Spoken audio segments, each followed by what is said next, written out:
Kharissi est la principale région vinicole de Géorgie. Elle est considérée comme le berceau de la viticulture et de la vinification.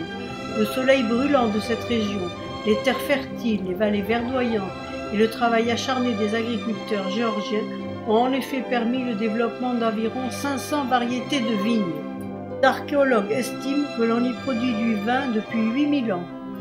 Plus d'une centaine de variétés sont cultivées dans le monastère Saint-Georges d'Alaverdi qui date du VIe siècle. Une activité qui a été longtemps l'affaire des moines orthodoxes. La spécificité de la production géorgienne, c'est sa méthode ancestrale de vinification dans des jarres en terre cuite.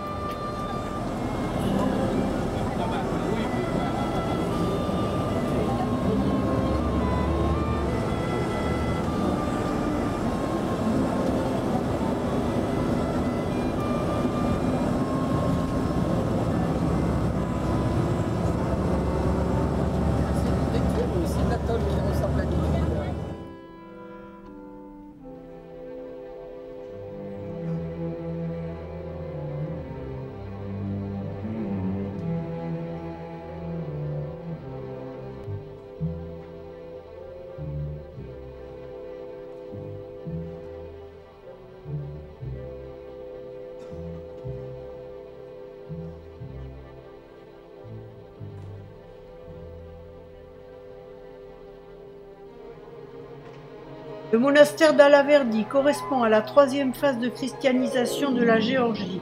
Après saint André et saint Nino, au VIe siècle, viennent les 13 pères syriens.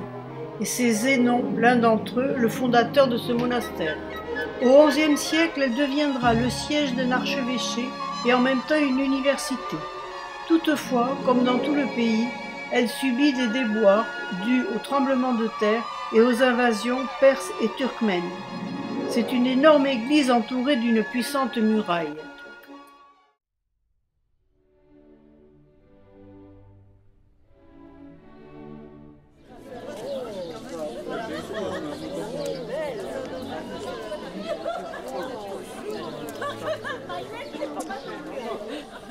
Et pour l'instant, il a pris une photographie.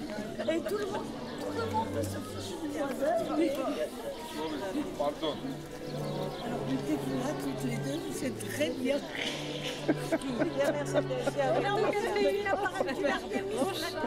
Sur le tympan de la porte principale, Saint Georges tue le dragon. La légende raconte que le dragon dévorait une vierge tous les ans. Toutes les vierges du pays lui ayant été données, il ne restait plus que la fille du roi. Celle-ci implora Saint Georges, qui apparut et mata le dragon, le rendant inoffensif et doux comme un agneau. La jeune fille le prit alors en laisse et le promena autour et à travers la ville, devant les regards émerveillés du roi et de la reine et de toute la population. Là, il y a Saint Georges qui tue le dragon. À droite, il y a la princesse qui le traîne avec la corde. Et en haut, à droite, dans la tour, c'est le roi, il y a le roi et la reine qui regardent la scène. Voilà. À l'intérieur, il ne reste de fresques qu'à 2 emplacements. Dans l'abside, une Vierge à l'enfant et dans la petite abside à droite qui termine le transept.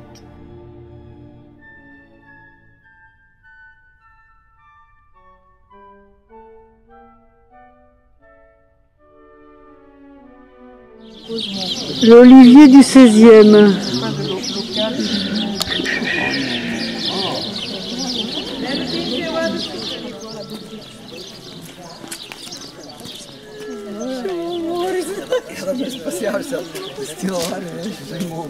Нищо няма да ти дам, нещо да ти дам. Не трябва да даваш.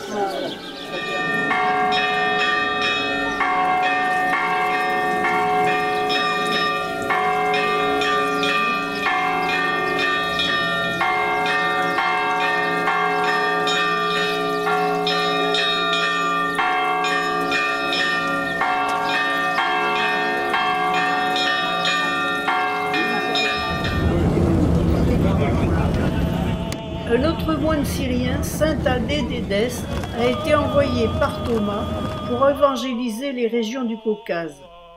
Il sera le fondateur de Stefan Midza ou Kazbegi, dans le Haut-Caucase, à 200 km de Tbilissi, près de la frontière russe.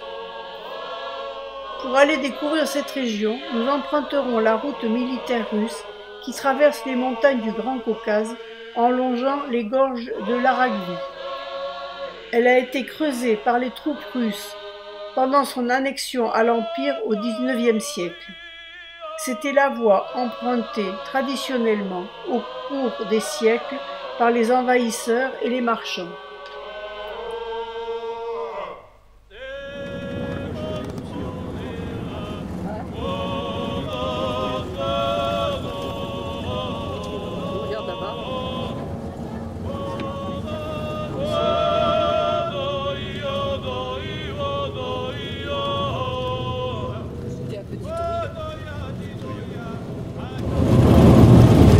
La rivière Aragvi.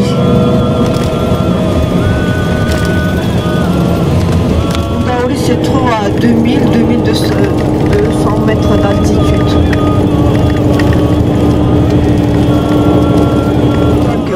Vous voyez déjà donc les pistes de Goudaouli à droite, donc se trouve là-bas pour la prochaine fois. Oui.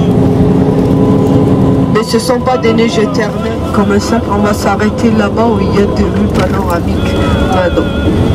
Avant ça, donc on va passer un tunnel métro et après on va s'approcher, on s'arrête là-bas.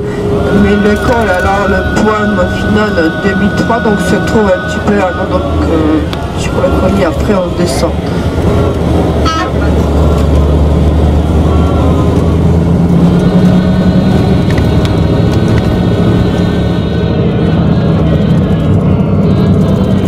« 200 ans d'amitié russo-géorgienne. » On va s'arrêter ici.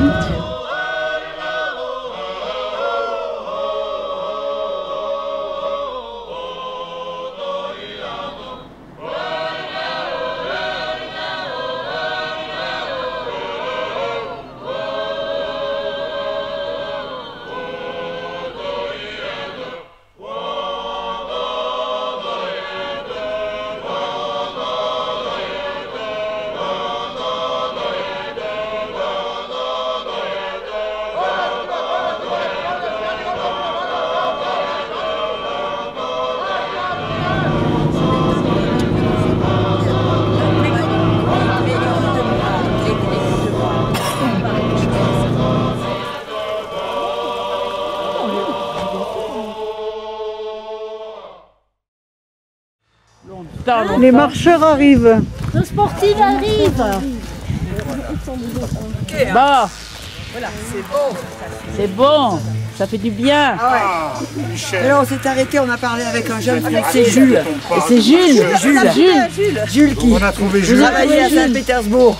Jules. C'est d'habitude à Saint-Pétersbourg. Michel, Oui, j'aurais pu le faire. je vous redescends à pied. Ah mais moi je descends. Oui. Non mais Pour prendre les montagnards.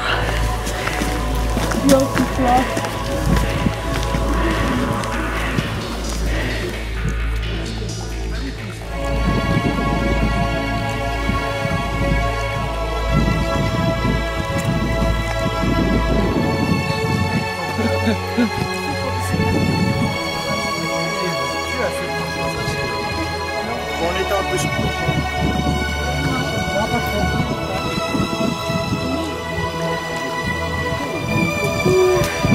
Bien monté, bravo. Merci.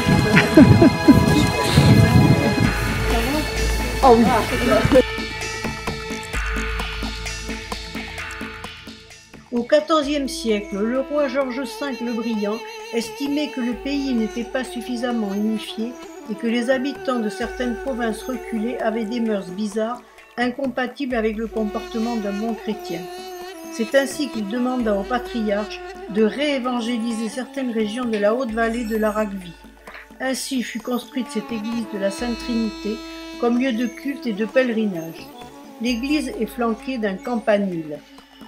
Cette petite église à 2170 mètres d'altitude, flanquée du mont Kasberg à droite, fait un ensemble absolument magnifique.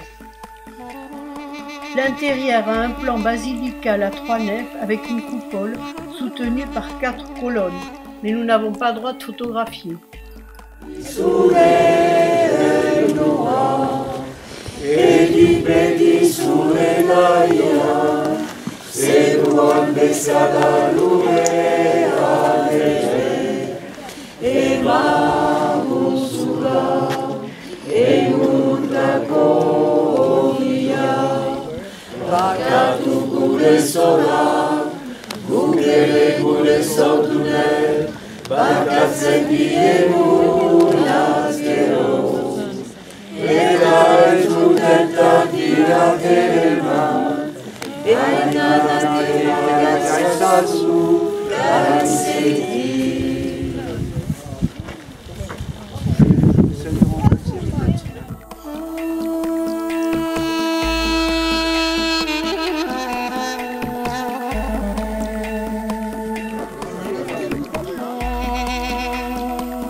En 610, le patriarche de Géorgie déclare la rupture avec la doctrine monophysite des Arméniens.